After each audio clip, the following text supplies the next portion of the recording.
Hello students, আজকের এই ভিডিওটিতে আমরা বাবা সাহেব আম্বেদকর ইউনিভার্সিটির বিএড ফার্স্ট সেমিস্টারের সেশন 2025-27 এই ব্যাচে তোমাদের course 1.1.4 language across the curriculum এই কোর্সটি তোমাদের সাজেশন উত্তর সহ দেখানো হবে। এবং এই সাজেশনগুলো যদি তোমরা পিডিএফ আকারে পেতে চাও তাহলে আমার হোয়াটসঅ্যাপ নং 7718187415 এই হোয়াটসঅ্যাপ নম্বর অথবা আমাদের টেলিগ্রাম গ্রুপ ও হোয়াটসঅ্যাপ গ্রুপে যুক্ত হতে পারো। তো প্রথমে আমরা গ্রুপ এ অর্থাৎ 2 মার্কসের প্রশ্ন উত্তর দেখব। 1 নং দাগের প্রশ্ন হলো পাঠ্যক্রমে ভাষার বিস্তৃতি বলতে আপনি কী বোঝেন। 2 নং দাগের প্রশ্ন হলো ক্লাসরুম ডিসকোর্স বলতে কী বোঝায়। 3 নং দাগের প্রশ্ন হলো তথ্যকোষ বা স্কিমা কী। 4 নং দাগের প্রশ্ন হলো পাঠ অগ্রগতিমূলক প্রশ্ন বলতে আপনি কী বোঝেন। 5 নং দাগের প্রশ্ন হলো সহযোগিতামূলক শিক্ষণ কাকে বলে। অবশ্যই এই প্রশ্নগুলো তোমরা বুঝে বুঝে পড়ার চেষ্টা করবে, কারণ প্রশ্ন ঘুরিয়ে আসতে পারে পরীক্ষায়। 6 নং দাগের প্রশ্ন হলো ব্যাখ্যামূলক বা আখ্যানধর্মী পাঠ বলতে কী বোঝায়।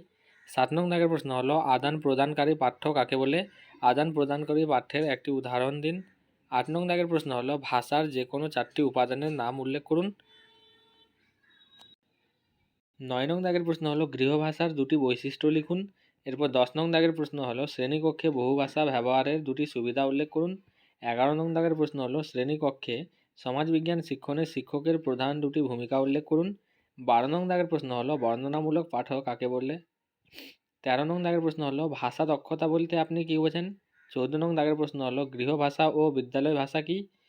15 নং দাগের প্রশ্ন হলো বহুভাষাবাদ বলতে কী বোঝায়। 16 নং দাগের প্রশ্ন হলো বর্ণনামূলক ভাষা জ্ঞান বলতে আপনি কী বোঝেন। 17 নং দাগের প্রশ্ন হলো একটি আদর্শ ভাষার 2টি বৈশিষ্ট্য বিবৃত করুন। 18 নং দাগের প্রশ্ন হলো ভাষা সম্প্রদায় বলতে কী বোঝায়। 19 নং দাগের প্রশ্ন হলো ভাষা কী। 20 নং দাগের প্রশ্ন হলো আলোচনার ক্ষেত্রে যে কোনো 2টি অসুবিধা তুলে ধরুন। 21 নং দাগের প্রশ্ন হলো কাঠামোগত ভাষাতত্ত্বের জনক কাকে বলা হয়। 22 নং দাগের প্রশ্ন হলো ভাষাতাত্ত্বিক গবেষণায় চমস্কির যে কোনো 2টি অবদান চিহ্নিত করুন। 23 নং দাগের প্রশ্ন হলো ল্যাখ্য ভাষা কাকে বলে। ল্যাখ্য ভাষার 2টি বৈশিষ্ট্য লিখুন। এরপর 24 নং দাগের প্রশ্ন হলো মৌখিক বা কথ্য ভাষা বলতে কী বোঝায়। মৌখিক বা কথ্য ভাষার 2টি বৈশিষ্ট্য লিখুন। 25 নং দাগের প্রশ্ন হলো সহযোগিতামূলক শিখন কাকে বলে। 26 নং দাগের প্রশ্ন হলো ভাষাতাত্ত্বিক চমস্কি এবং শ্বশুর এর পুরো নাম লিখুন। 27 নং দাগের প্রশ্ন হলো পঠন দক্ষতা বা পাঠপ্রণালী দক্ষতা কী। 28 নং দাগের প্রশ্ন হলো বহু সংস্কৃতবাদ বলতে কী বোঝেন। 29 নং দাগের প্রশ্ন হলো প্রশ্নকরণ কী। এরপর 30 নং দাগের প্রশ্ন হলো প্রয়োগমূলক প্রশ্ন বলতে কী বোঝেন। 31 নং দাগের প্রশ্ন হলো মুক্ত প্রশ্নের 2টি সুবিধা ও অসুবিধা লিখুন। 32 নং দাগের প্রশ্ন হলো বদ্ধপ্রান্তিক প্রশ্নের 2টি সুবিধা ও অসুবিধা লিখুন। 33 নং দাগের প্রশ্ন হলো আত্মবাচক পাঠ্য কী। এরপর গ্রুপ বি অর্থাৎ 5 মার্কসের প্রশ্ন উত্তর। 5 মার্কসের মোট তোমাদের পরীক্ষায় 5টি প্রশ্ন থাকবে, তার মধ্যে 3টি করতে হবে।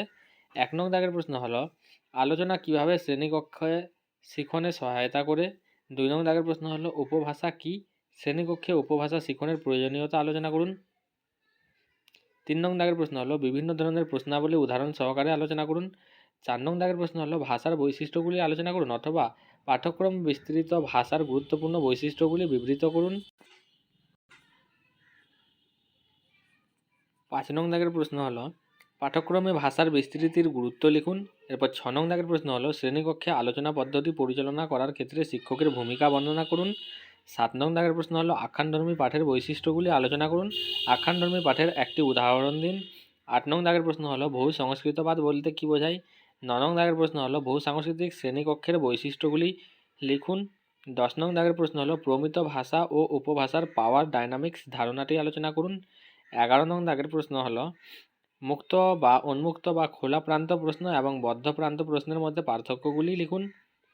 12 নং দাগের প্রশ্ন হলো গৃহভাষা ও আদর্শ ভাষার মূল পার্থক্যগুলি লিখুন।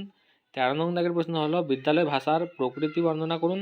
14 নং দাগের প্রশ্ন হলো ভাষা শিক্ষণ কৌশল হিসেবে আলোচনার তাৎপর্য লিখুন। 15 নং দাগের প্রশ্ন হলো স্কিমা কী। স্কিমা তৈরিতে শিক্ষকের গুরুত্বপূর্ণ ভূমিকা উল্লেখ করুন। 16 নং দাগের প্রশ্ন হলো শ্রেণীকক্ষে মিথস্ক্রিয়া বিশ্লেষণের উদ্দেশ্যগুলি কী কী। এরপর 17 নং দাগের প্রশ্ন হলো ভাষার কার্যসমূহ অথবা কাজগুলি কী কী অথবা ভাষা শিক্ষার বিশেষ শিক্ষামূলক কার্যাবলীর গুরুত্ব আলোচনা করুন। 18 নং দাগের প্রশ্ন হলো আদর্শ ভাষা এবং উপভাষার মধ্যে পার্থক্যগুলি লিখুন।